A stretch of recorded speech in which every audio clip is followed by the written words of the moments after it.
여기에서는 부당행위, 법에서 법상 부당행위의 판정 시점에 대해서 한번 체크를 해보고자 합니다. 지금 현행 법에서 법상 부당행위를 판정하는 기준 시점에 대해서는 지금 세법에서 그 행위 당시를 기준으로 하여 판단한다라고 지금 명시를 하고 있죠. 특히 이제 이런 것이 언제 구체적으로 현황이 되느냐, 지금 계약이 향후 상당 기간, 장기간에 거쳐서 그 계약의 효력이 나타날 경우, 그래서 예를 들어서 장기 임대를 한다, 3년, 5년을 계약을 했다. 그러면 지금 현재 계약하는 시점에 임대료 시세가 있을 것이고요. 3년, 5년 뒤에 임대료 시세는 경제 환경에 따라서 매우 달라질 수가 있습니다. 그래서 3년 뒤에는, 지금 현재는 적정한 시가가 되는 임대료가 3년 뒤에는 부당한 시세가 될 수가 있고요. 5년 뒤에도 그럴 수가 있고요. 그리고 계약 체결 시점, 이행 시점 간에 상당한 장기가 이행 기간이 필요한 거래들에서는 이러한 부당행위 판정하는 문제에 있어서 기준 시점이 항상 문제가 될 수가 있습니다. 그래서 이때 이 기준 시점을 무슨 거냐냐, 부당행위 판단 시점은 주요 거래 조건을 확정하고 이에 대해 거래 당사자가 구속력 있는 합의가 있는 시점, 이것을 이제 주로 이제 판정 시점으로, 행위 당시의 시점, 그래서 그 계약의 핵심적인 내용들이 확정되는 시점 뭘 기준 시점으로 하고, 대신 우회 행위, 다단계 행위 이런 그것을 할 때는 이 행위 당시를 예견을 하는 것이 아니라 이런 효과들이 나타나는 시점까지를 우회적으로, 다단계적으로 변형으로 처리하기 때문에 그때는 그때 상황에 따라서 그 부당 행위를 판단하는 시점을 변형될 수도 있기는 있습니다. 그래서 이런 부당행위 판정 시점에 대해서 한 3가지 최근 사례를 한번 같이 검토를 해볼까 합니다. 첫 번째가 이제 아까 말씀드린 것처럼 임대차 계약입니다. 임대차 계약인데, 예를 들어서 우리 분양 조건부 임대 계약을 하죠. 그래서 한 5년 동안 임대를 하고 나면은 그 이후에 그 세입자들에게 분양으로 전환을 해주는 경우입니다. 그러면은 그 임대 조건이나 분양 조건이나 하는 것이 지금 입주 시점에 이미 대부분 확정이 되게 됩니다. 그러면은 지금 확정된 계약 떠나서 5년이나 10년 뒤에 분양으로 전환해주는 그 분양가액이 지금 현재의 시세하고는 다를 수가 있을 겁니다. 그렇지만 그 분양가액은 지금 현재 약정이 다 되어 있고, 그 약정하고 지금 현재 시세하고 종합적으로 해서 그 임대 계약이 이루어지는 것이기 때문에, 그래서 그 현재 약정된 거에 따라서 5년 뒤, 10년 뒤에 분양가액을 이행을 하는 것에 대해서는 지금 그때 가서 새로이 부당성을 따질 수는 없다 하는 부분이 사례입니다. 이런 사례는 지금 여러 개가 지금 많이 나와 있습니다. 다만 우리 보통 자동 연장 계약 이런 것들을 많이 하시죠. 임대차 계약의 연장이나 갱신 때는 어떻게 할 것이냐. 그거는 내용에 따라서 다르겠죠.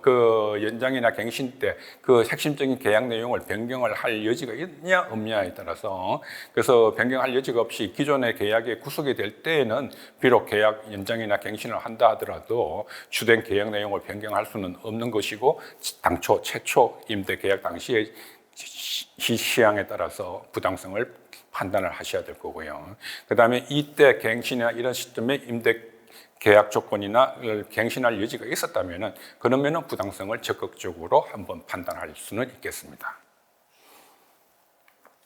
그 다음에 이제 옵션, 현대에서는 옵션 이와 유사한 계약들이 많이 이루어지고 있죠.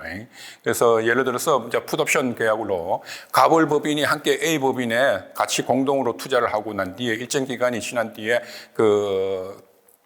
당초 약정에 따라서 이 갑 법인이 을 법인이 보유하고 있는 A 법인의 주식을 이 처음에 풋옵션 계약을 상반간에 맺은 가액대로 인수를 했을 때, 근데 그것이 당초 풋옵션 계약했던 당시에 그 주식 가치하고 실제 1년, 2년, 3년 뒤에 그 주식을 내가 인수했을 때 그 주식 가치하고 다를 경우, 이것이 부당행위냐 아니냐를 어떻게 판단하는 것은 그때 풋옵션 행사를 해서 실제 주식을 인수하는 시점이 아니라 지금 현재의 풋옵션 시향에 따라서 결정된 가액으로 부당성을 판정해야 한다는 것이 이제 판정 시점에 관련된 해석입니다.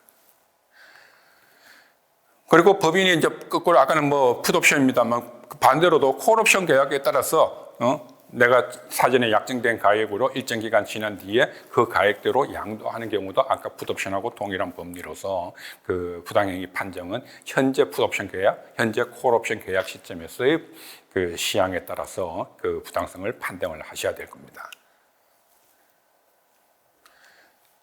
그 다음에 이제 제3자 지정인에서 제가 조금 구체적인 배경은 제가 알 수는 없었습니다만은 그래도 유의적인 내용이라 해서 제가 하나 발췌를 해본 내용입니다.